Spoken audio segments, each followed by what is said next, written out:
I grew up in a small town in West Virginia. I won't mention the name of the college I attended, but it was a small university just 15 minutes from home. It was 2021. COVID was still shaping every part of campus life. The dorms were half empty. Most students avoided them, renting apartments nearby instead.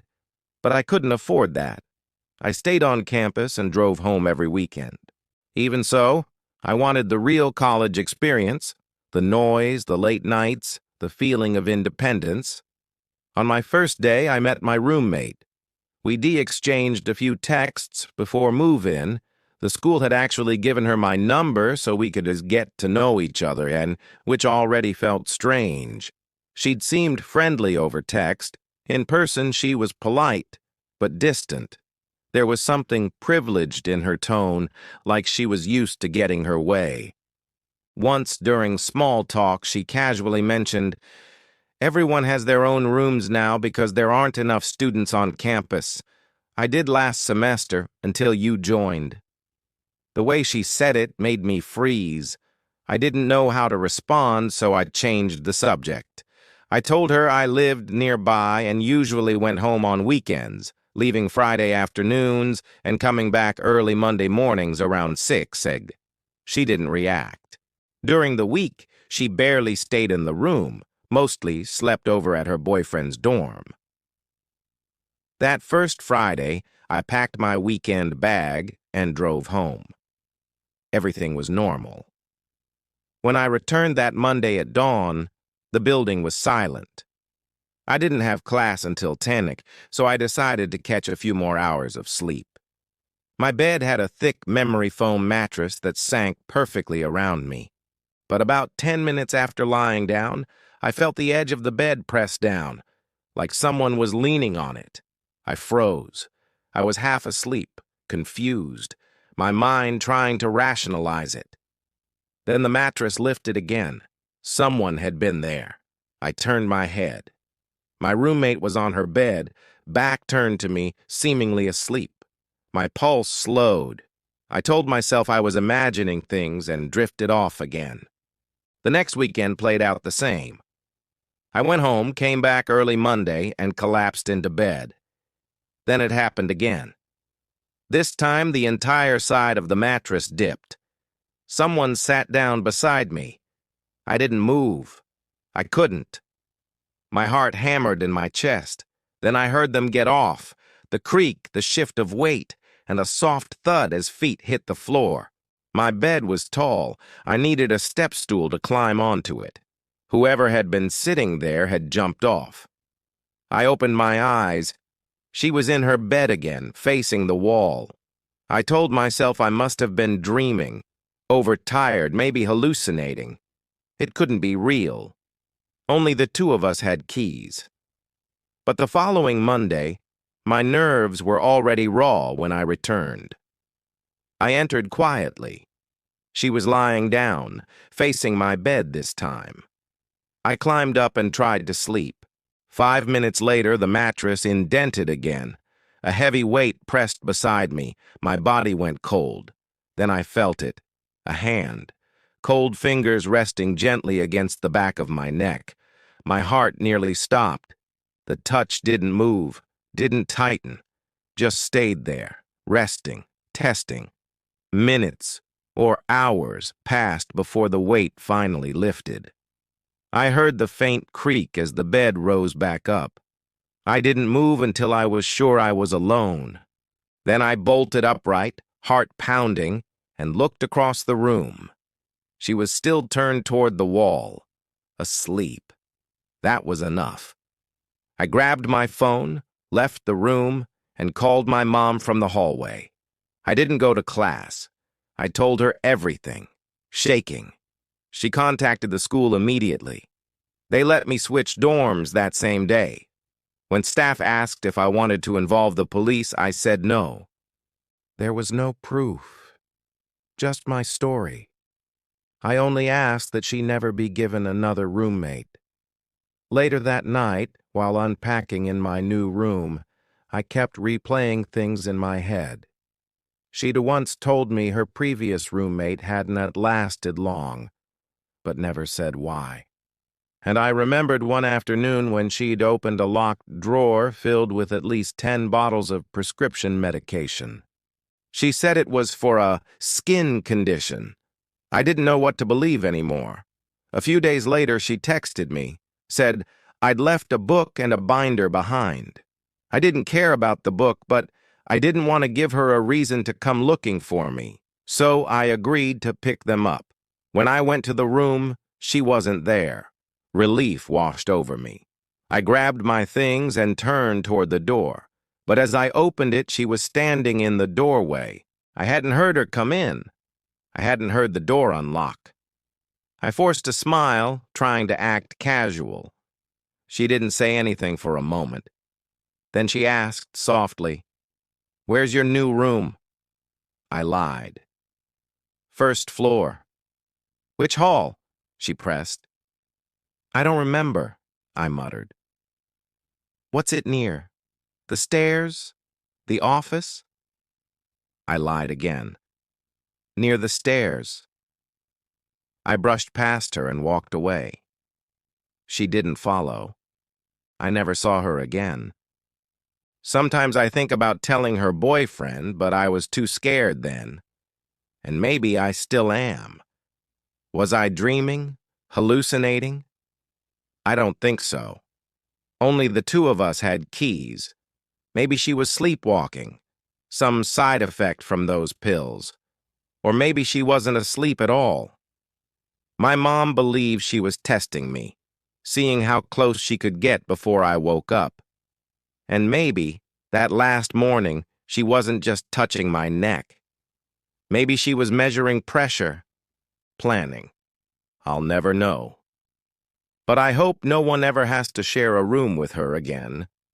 This happened during my time at university. I attended the University of Huddersfield from 2021 to 2023. I was never the kind to stay out late, but during my final year, I didn't have much of a choice. I was enrolled in an advanced statistics class, and the professor was infamous for assigning massive projects.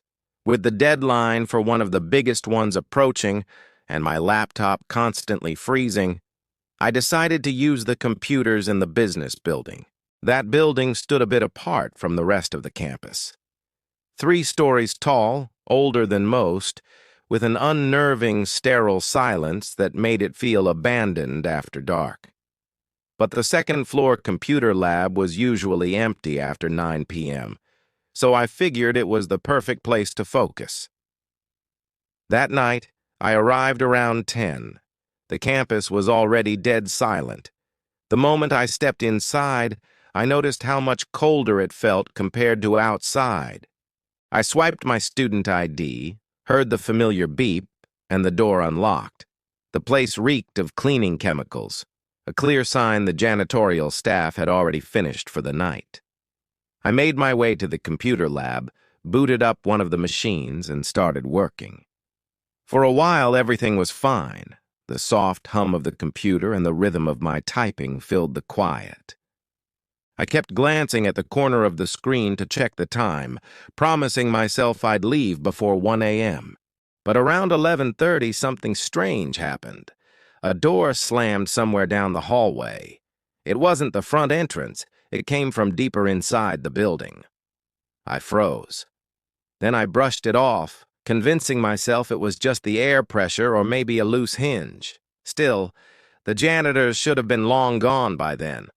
I tried to ignore it and kept typing. Then came the footsteps. Slow, heavy, deliberate. They echoed down the hallway outside the lab. Whoever it was, they wanted to be heard. I froze in my chair, staring at the glowing monitor, hoping whoever it was would just walk past. But instead, the footsteps stopped right outside the lab door. There's a small window in that door. If I leaned back just a little, I could have looked out. But I couldn't bring myself to move. I just sat there, holding my breath. Then the doorknob rattled. Not a gentle test. It shook hard, again and again, like someone was trying to get in. My heart started pounding. The lab doors automatically locked after a certain hour, so I knew they shouldn't be able to open it. But whoever it was, they didn't stop. They just kept rattling the handle like they were trying to unnerve me. After half a minute, the sound stopped. Then the footsteps started again, slow and steady, fading down the hall until there was nothing but silence. I sat there, frozen, my heart hammering, debating whether to leave or stay. But my project was due in the morning, and part of me convinced myself it had to be another student playing a prank. So, I stayed. 10 minutes later, the sound returned. But this time, it wasn't coming from the hallway. It was above me. I looked up at the ceiling tiles, those thin panels that hide the pipes and wires, and listened. It wasn't the creak of metal or the hum of air ducts. It was the distinct sound of movement. Slow, scraping, dragging sounds. Someone was crawling across the ceiling. I stared upward, frozen in disbelief, and saw one of the tiles shift slightly, just enough to see the shadow of weight pressing down on it. Then came a slow, deliberate creak, like someone carefully lowering themselves closer. That was enough for me. I yanked my flash drive out, shoved my notebook into my bag, and bolted for the door. The moment I stepped into the hallway, it felt like I'd entered another world. The buzzing fluorescent lights flickered weakly, and the only sound was my sneakers squeaking on the tile. I tried not to run, tried to move fast but stay quiet, until I reached the stairwell. I shoved the door open and started down. Then I made the mistake of looking up. On the landing 1 floor above me, a man stood watching. He wasn't a student. He wasn't faculty. His clothes hung off him, tattered and loose, and half his face was lost in shadow. But what I could see made my stomach twist. His mouth hung open in a wide, unnatural grin. He didn't move. He just stared. That's when I ran. I sprinted down the stairs so fast I nearly tripped, slammed through the first-floor door, and sprinted toward the exit. My ID card beeped just in time to unlock the main doors, and I burst out into the night air, running across campus without once looking back. When I finally reached my dorm, I locked the door, slid down against it, and sat there shaking until sunrise. The next morning, I had to return to submit the project. In the daylight, the business building felt normal again, empty but harmless. Still, as I walked past the second-floor lab, something caught my eye. One of the ceiling tiles was missing, the same one directly above where I'd been working, and another, near the corner, was also gone. It hit me like ice. Someone had been up there. Someone had been watching me. And when the door wouldn't open, they'd gone back into the ceiling to try another way in. I'll never know what that man wanted, or what would have happened if I hadn't run when I did. All I know is I've since bought a new laptop. And from that night on, I finished my assignments in my dorm, with the door locked tight.